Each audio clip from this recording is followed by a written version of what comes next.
നമസ്കാരം. മലയാളികൾക്ക് കീർത്തി സുരേഷ് എന്ന നടിയെ പരിചയപ്പെടുത്തേണ്ട ആവശ്യമില്ല.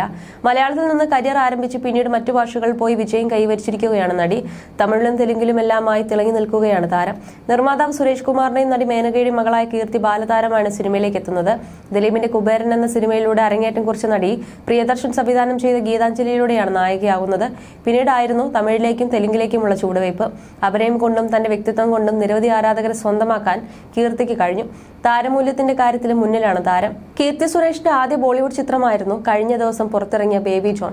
തമിഴ് ചിത്രം തെറിയുടെ ഹിന്ദി റീമേക്കാണിത്. പ്രതീക്ഷിച്ച സ്വീകാര്യത ബേബി ജോണിന് ലഭിച്ചില്ല. സമ്മിശ്ര പ്രതികരണമാണ് സിനിമയ്ക്ക് ലഭിച്ചത്. തെന്നിന്ത്യൻ സിനിമാ രംഗത്തെ തിരക്കുകൾക്കിടെയാണ് കീർത്തി ബോളിവുഡിലേക്ക് കടന്നത്. അരങ്ങേറ്റ ചിത്രം പരാജയപ്പെട്ടെങ്കിലും കീർത്തി ബി ടൗണിൽ ശ്രദ്ധിക്കപ്പെട്ടിട്ടുണ്ട്. ബോളിവുഡ് ഹീറോയിൻ മെറ്റീരിയലാകാൻ കീർത്തിക്ക് സാധിക്കുമെന്ന് ആരാധകർ പറയുന്നു. സ്വന്തം ശബ്ദത്തിലാണ് കീർത്തി ബേബി ജോൺ ഡബ് ചെയ്തത്. ചിത്രത്തിന് വേണ്ടി ഗ്ലാമറസായി അഭിനയിക്കാനും കീർത്തി തയ്യാറായി. ബി ടൗണിലെ നടന്മാർ കീർത്തിയെ ശ്രദ്ധിച്ചിട്ടുണ്ട്. ഇതേക്കുറിച്ച് വരുൺ ധവാൻ പറഞ്ഞ വാക്കുകളാണ് ഇപ്പോൾ ശ്രദ്ധ നേടുന്നത്. ബേബി ജോൺ ഷൂട്ടിനിടെയാണ് കാമുകൻ ആന്റണി തട്ടിലിനെ വിവാഹം ചെയ്യാൻ കീർത്തി തീരുമാനിച്ചതെന്ന് നടൻ പറയുന്നു. മുംബൈയിൽ ഷൂട്ട് ചെയ്യുമ്പോൾ ഒരുപാട് ഹീറോകൾ കീർത്തിയെക്കുറിച്ച് ചോദിച്ച് എനിക്ക് മെസ്സേജ് ചെയ്യുമായിരുന്നു. ഇത് അവളുടെ നമ്പർ എന്ന് പറയാൻ എനിക്കാവില്ലായിരുന്നു. കീർത്തിയുടെ കാര്യത്തിൽ ശ്രദ്ധ നൽകേണ്ടത് തന്റെ ഉത്തരവാദിത്തമായിരുന്നെന്നും വരുൺ ധവാൻ പറഞ്ഞു. ആന്റണി തട്ടിലുമായുള്ള പ്രണയം സ്വകാര്യമായി സൂക്ഷിച്ചതിനെക്കുറിച്ച് കീർത്തി സുരേഷും സംസാരിച്ചു. ഞാനുമായി ഏറെ അടുപ്പമുള്ളവർക്ക് അറിയാമായിരുന്നു.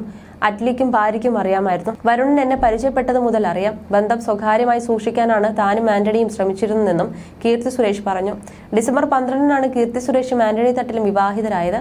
15 വർഷം നീണ്ട പ്രണയത്തിന് ശേഷമായിരുന്നു വിവാഹം. പഠിക്കുന്ന കാലം തൊട്ട് അറിയുന്നവരാണ് കീർത്തിയും ആന്റണിയും. ബിസിനസ്സുകാരനാണ് ആന്റണി. കീർത്തി പ്രണയത്തിലാണെന്ന് പറഞ്ഞ് പലതവണ ഗോസിപ്പുകൾ വന്നെങ്കിലും അന്നൊന്നും ആന്റണി തട്ടിലിന്റെ പേര് വന്നിരുന്നില്ല. 32-ാം വയസ്സിലാണ് കീർത്തി സുരേഷ് വിവാഹ ജീവിതത്തിലേക്ക് കടക്കുന്നത്. കരിയറിൽ കീർത്തി തുടരുമെന്നാണ് ആരാധകരുടെ പ്രതീക്ഷ. മലയാള സിനിമാ രംഗത്ത് കീർത്തി സജീവമല്ല. വാശിയാണ് ഒടുവിൽ പുറത്തിറങ്ങിയ മലയാള സിനിമ. ഗീതാഞ്ജലി എന്ന പ്രിയദർശൻ ചിത്രത്തിലൂടെയാണ് കീർത്തി അഭിനയ രംഗത്തേക്ക് കടന്നു വരുന്നത്.